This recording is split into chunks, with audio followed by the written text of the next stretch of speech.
পদ্মার আগ্রাসী ভাঙনে ভিটেমাটি হারিয়েছেন মুর্শিদাবাদের লালগোলার তারানগরের ১৩৮টি পরিবার।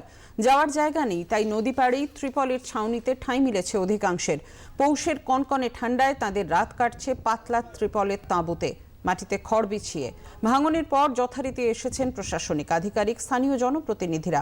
আধার কার্ড, ভোটার কার্ড সহ বিভিন্ন নথি ৪ দফায় জমা দিলেও বিস্তর প্রতিশ্রুতি ছাড়া এখনো পর্যন্ত কিছুই মেলেনি। প্রশাসন ও রাজ্য সরকারের বিরুদ্ধে ক্ষোভে ফেটে পড়েছেন বাস্তুহারারা। ভাঙনে রাখার লোক আমরা তিরপলে বসবাস করছি। এখনো অবধি যে পটটা দিতে চেয়েছে ৪ মাস হয়ে গেল, আমরা পটটা পাইনি। এভাবে যে শীতে মানুষ বসবাস করছি, কিভাবে বসবাস করছি লোক তো সেটা বুঝতে পারছে না। আমরা ব্যথা পাচ্ছি, আমরা বুঝতে পারছি। সরকারি লোক যদি এরকম তিরপলে তলে বসবাস করে, তারা কিন্তু বুঝতে পারবে যে কি অবস্থায় আমরা সাধারণ গরিব মানুষ বসবাস করছি। পাট্টা দেওয়ার সাথে সাথে মুখ্যমন্ত্রী জানে আবাস যোজনার ঘরটা যেন আমরাকে হাতে তুলে দেওয়ার ব্যবস্থা করে। প্রত্যেকটা গার্জেনের বাড়িতে 4টা 5টা ছেলে আছে, তারাকে দেওয়া হয়েছে, আমাকে কেন দেওয়া হবে না এভাবেও উত্তর দেওয়া হয়েছে।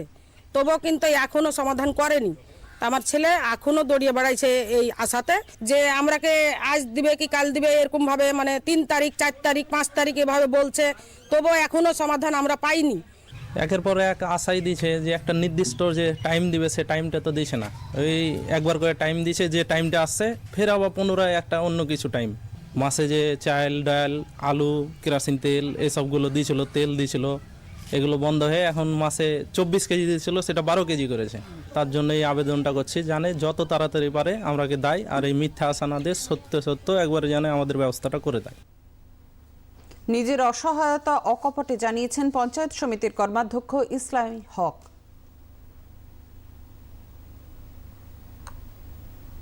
আমরা লালগোলা তারানগরের মানুষের সংকটের কথা উপলব্ধি করেছি এবং তাদের পুনর্বাসনের প্রশ্নের কথা আমরা বারবার বলবার চেষ্টা করেছি। 2 তারিখের মধ্যে পাট্টার সমস্ত রকমের প্রক্রিয়ার কাজ, সিল স্বাক্ষর সমস্ত রকমের প্রক্রিয়ার কাজ আমরা শেষ করেছিলাম।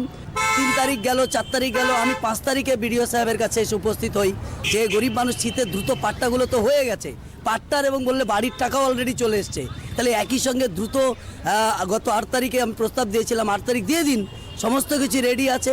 এখন আধিকারিক সাহেবেরা তাদের কি বোঝাপড়া আছে বলতে বুঝতে পারছি না।